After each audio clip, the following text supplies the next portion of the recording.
Hello and welcome everybody to True Remembrance. So for those of you who have an idea about visual novels, this one is actually pretty old. And with pretty old I mean it's made in 2008. Bandicam didn't even realize it's a game. I don't know if that is because this was once meant to be for Windows XP and Bandicam thinks that is too old or something. I don't know, Bandicam is stupid. Well, what are the odds? News! Ha! Yeah, this game is made by Shiba Satomi and translated by Insani or Insani, depending on how you pronounce that. Thank you very much to both of them. So I once saw a review about this game, it's a while ago, and I kind of forgot the plot for the most part. It's about a boy and a girl and something like memory loss or something like that. I'm not 100% sure anymore. Yeah, but that is the good thing if you like totally forget everything. And also I didn't see like the full review. I saw like the first 30 seconds and then I thought, wow, stop right there. I want to play that at one point. And so I will do now. I wonder if Bandicam like can delete the mouse or if you'll see it. Oh, and by the way, if you're wondering how I'm recording this right now, I'm recording this in windowed mode. So if you probably don't know what that means, but that means this might not look as good as the screen usually does, so I apologize for that. Yeah, I think I wanted to say something, but I kind of forgot, so let's just jump into the game. Stories have two great truths. First, they begin in many ways that are all more or less the same. Second, they all have an end. Fortunately, all great truths are lies, so there's stuff that happens in between. Okay, that already confuses me. But all stories must have a beginning. This story begins with me snapping away to the rhythmic clickety-clack of the trolley. I felt like I'd been asleep for a long time. My mind, maybe that is a girl. I mean, as mentioned, it's about a boy and a girl. I know as much, so maybe this is the girl. But I'll do a boy voice for now. My mind swirled with the same veil of fog that my eyes weren't trying in vain to blink away.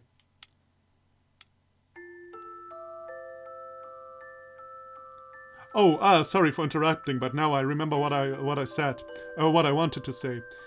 Just a short note, I got a recommendation to play a visual novel called An Octave Higher, and I remember that, just saying to Poyemi-chan who recommended this game to me. I'll eventually get to that. But this one here is on my list for like already a few months. And also it is kind of for free. and it is also kind of short. So I decided for now to play this. But I didn't forget you, man. I didn't forget you. So I shrugged and looked out the window. I saw streets and storefronts and torn blankets of snow draping chimney tops. The sights and sounds of a town I called home, flitting by like the scattered fragments of a dream. No, scattered toys cast aside by some less than charitable hand. That was more like it.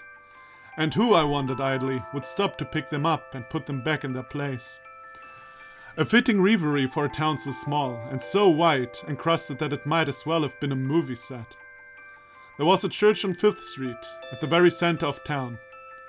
Its steeple jutted high up, toward low and heavy clouds laden with snow. On that steeple was a clock whose hands were stopped at 3 o'clock. Stuck in frozen time. That was the air this town gave off, framed by the stilled hands of the only prominent clock within city limits. Well, it gotta be really cold if the clock stops ticking. Or maybe it's an old clock. And it seemed to me that, actually, it was not the clock, but the town itself that was out of order. It's probably an old clock if it's from a church. Still, like even at minus 10 degrees Celsius here in Germany, I've never seen a church clock stop. So it has to be really cold. It made things a lot easier to accept if you thought about them that way. Yeah, nothing strange about that at all. The trolley glittered to a gentle halt, its brakes shuddering like the mincing footfalls of a woman with something infinitely fragile and precious in her arms. The doors folded open, the cabin inhaled. The wind skirled at my feet. I shivered at the cold, then stood up. My grey coat was wrapped on the seat next to me. I reached for it and put it on in one smooth motion. This actually looks kind of German. It doesn't have to be German. It looks European. Let's stick with it. Looks European. Not everything in the world is Germany. But you know, the thing is, I'm most familiar with German houses and stuff like that. So it's obvious that I first think it's German, but it could be Polish. It could be French. It could be a lot of things, actually. I have not that much knowledge about architecture. The station was just about abandoned when I stepped off. Ah, so we are. The male man. So you are the protagonist, I assume. I strolled slowly through familiar streets. Here and there I saw storefronts. Close-packed houses. Flowers blooming in frozen gardens. Blissful ignorance. Flowers blooming in frozen gardens? Oh, well, that is strange. That shouldn't be happening, just saying. 9 short blocks from the station, I turned right at the intersection. The road turned upward at my feet, as if in response. And from atop the hill, a careworn edifice of wind-blasted stone and pocked mortar glared down at me. So that was where I was headed. Probably. With my every step, the buildings grew sparser and sparser, as if they were afraid of my destination's long shadow. Soon enough, even the cobblestones had lost their courage and fled, leaving me to face a grove of trees by myself. No more paved roads from this point on, then. Where are you going? I could feel the soft loam clinging to my shoes with every footfall. I stopped at a stone wall with an iron gate. Both it and the building had seen better days. And when the freezing wind whipped through fallen brick and rusted metal, the entire place could be heard to scream. Ah! Like an enchanted castle, huh? Although it's not really a castle, but it's old. The gate shuddered when the air tore at its broken hinges. Soon it would fall unto earth in dreamless slumber. When? Not if. Just a matter of time. This is really well written. I really like this style. You know, that is probably also why I like this style. It's artistic, but not like in your face artistic. You know what I mean? Like a good novel, from the 19th century or so. The sentence actually are. How should I put this? The sentence are not very easy sentences, just like short this and this and that. And if it's something very short, like when, not if, it's for a purpose, you know? When, not if. The gate will fall eventually. Or, no, the hinges, sorry. Not the gate. I had just pushed my way past the complaining scrap of iron when snow started whispering from the ashen sky. There was someone standing at the doorway. A young girl, if my eyes did not deceive me. She was silent and prim, her straight back dusted by the wavering snow. So I assume you are the other person that is important in this game. She turned to face me as I drew near. She had probably heard my approach. My immortal enemy! Apostrophe D. I got my first good glimpse at her wan face, past the gauzy white veil of cold that fell from the sky. I sighed inwardly, and fished my hands out of my pockets. Black Iris! Well, that is a normal name. Your parents... Man, your parents are fucked up. Hello there. Yeah, okay, that was him. Okay. Hello there. The girl just blinked slowly in surprise. You are welcome here. What? No one will hurt you. So come, dry your tears. Ah, okay. So he knows where he's going. I see. And it seems to be something bad. An orphanage? Or a psychiatrist? I don't know. But she did no such thing. She just kept staring up at me, tear after tear carving harsh paths down her soft, pale face. My name is Black Iris. I'll make sure you get settled in, so be at ease. Oh, and should you wish to call me by some other name, go right ahead and do so. I won't mind. So, my honored guest, if I may ask, what is your name? Blue Iris? Ah, this was all strictly by the book. Well, it was until I asked her name. She shut her eyes tight and began to wipe her face clean. Her motions were clumsy and halting. A brave gesture, although it did not at all stop the flow of tears from her eyes. La. Huh? My name is La. Her voice was high and warm, even as it quivered in cold and shock. I see. I see. Very well. La. Right this way, please. It's too cold to be standing around outside, after all. Okay. She nodded, and then she did the most astonishing thing. She came close, stood on tiptoe, and with such small hands, began brushing the snow off my shoulders. Well, I mean, even though she probably has some bad things in her past, obviously, I mean, she's standing in front of a strange house with a stranger, crying. She likes tidiness. Such a good girl. She left me with no choice but to do well for her sake. We walked into the old building side by side. And that is how our story really begins. So this was the prologue. Shiba Satomi presents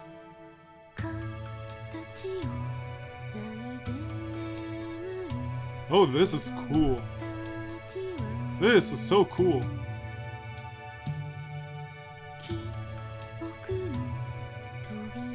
I mean, obviously, I did not expect this.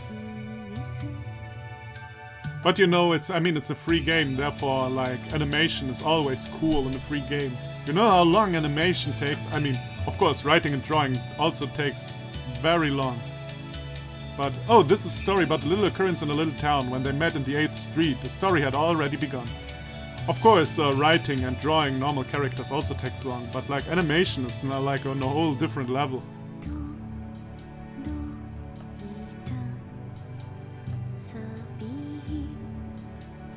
Are you the protagonist? Only in green.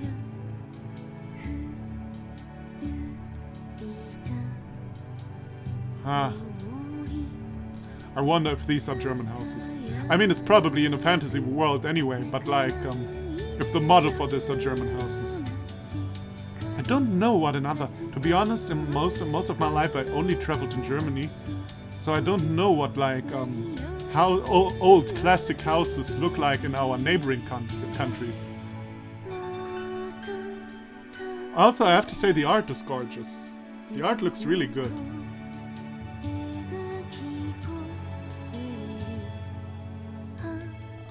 I have the feeling this is going to be great.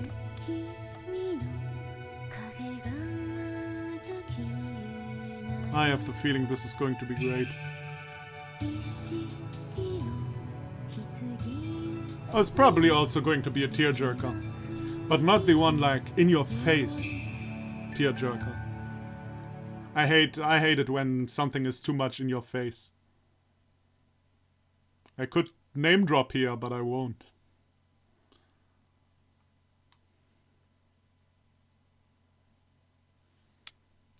The world shall groan with tears untold. Tomorrow's wings shall ne'er unfold.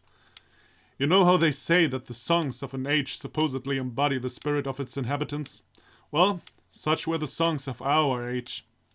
And for good reason. We had seen no end to earthly tragedy. Even people in the prime of their youth were offing themselves in despair. Suicide had become by far the leading cause of all ages' mortality worldwide. Is that actually true? Is that actually true? I mean, it might as well be. Probably, especially for young people. I mean, this is I don't know if this is a fantasy world or the real world, but, you know, might as well be true. As the phenomenon swept the globe, people began to call it by a name. But it's not that bad that it's all over the news, at least. I know that. It's tragic enough when it happens. I don't know what it's like in your country, but like, in Germany, it's like, when someone kills himself, there is like a media agreement that you don't push it up too much, so that no one gets the idea to kill themselves as well, you know? Not spreading the idea of suicide in the media. It's like an agreement, a silent agreement, you know. God damn it, it's so fucking tragic. It's so fucking tragic. But whatever. Well, I guess we'll talk enough about this in the games, so I'll just go on reading. The medical community scoffed at first, hemmed and hawed, complained about clinical depression and diagnosis criteria and something useless called the DSM-V, and then finally gave in. That was years ago. By the present day, the term the dolor was firmly established in the medical lexicon, just as the term the plague had been in ages past. So I don't know, is dolor an English word for pain? I know that dolor means pain in Latin. Yeah, it means pain. Yeah, right, it means pain. Our government, of course, mobilized every resource it could in order to study and hopefully counteract the dolor. They established this town, for instance. And because they established this town, I was able to make a living here, serving as a guide of sorts for newcomers. Specifically, I made sure they got settled in, and as I did so, I helped them forget, one by one, the horrors they had seen. Yes, the town is, and my only duty was to serve with the towns. The towns, and my only duty was to sever the ties of heartbreak and isolation that bound our guests, stained their souls, filled them with dolor. This was, after all, the so-called city where memories come to die. And I was, after all, a so-called mnemonicide. Is this a wordplay on memories or something? You know what I mean. From now on, I'll just I'll call it memory side, okay?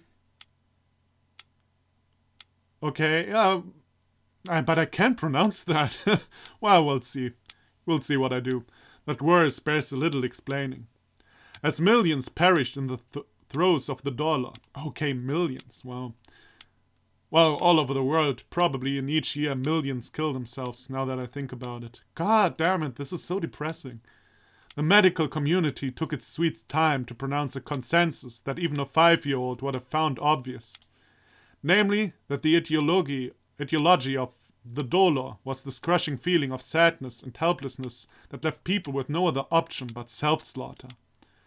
A special conference of the top psychiatrists in the world was convened. After the days of deliberation, they decided to make up some fancy name that meant nothing. They reasoned that the dolor ate away at the afflicted's mind the way that rust ate away at metal. Psych corrosion, they called it. Talk about fiddling away while Rome burns. Oh then, I wonder if that was the same metaphor in Japanese. I don't believe Japanese people know that well about ancient Roman history. Oh, there's one problem with that analogy. See, Nero didn't fiddle at all. He opened his palaces to be displaced, and wrote far stricter fire codes post haste. That is actually not true. That is actually not true. The thing is, both versions exist, and both can't be proven right or wrong. And now, if you think about it,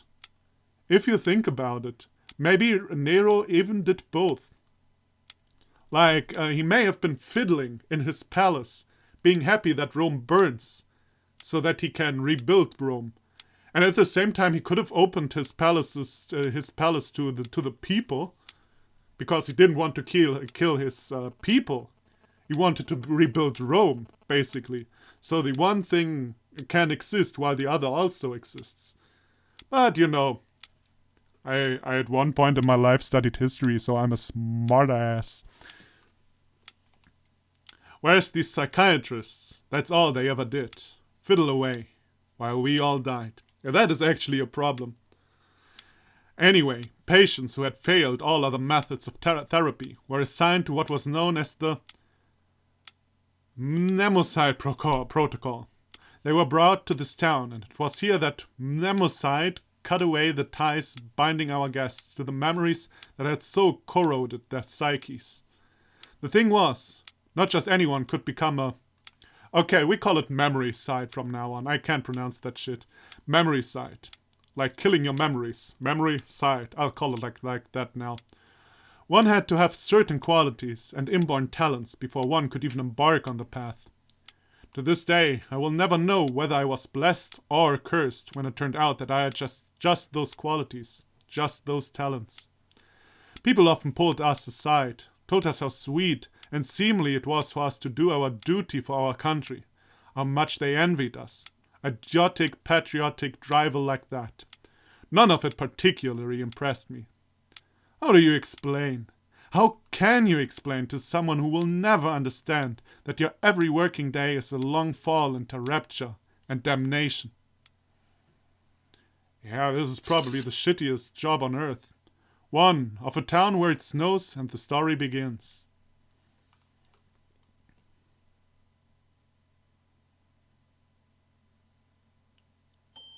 I think this is actually a pretty good point to stop now, isn't it? We're completely through the prologue. We're introduced to the problems in this society. And it's wow, I mean, am I the only one who thinks, wow, this is so fucking interesting? So this doesn't really seem cheesy at all, you know? It seems actually pretty interesting. And with cheesy, of course, it's not a nice topic like cheesy like, oh, Edward, I love you. Yes, I love you too, Bella. No, than that, word cheesy more like, yeah, I've seen that, not interesting. Now, this is definitely not the first medium that has the topic of suicide. Definitely not. But the setting and also the characters seem interesting enough, you know? Like that this could be a really good game. And it's actually not easy to win me over in the first 20 minutes. It's actually, if you have ever seen a Let's Play of mine, you know, I'm like, when I don't like games, I shit all over the place on them. Not that I try to be mean, but I state my opinion. But this game already sold me after 20 minutes. That's pretty impressive. So I am very curious to how this goes on, and I hope you are too. So come back if you're interested. And I thank you everybody for watching, and hopefully I'll see you then. Bye bye!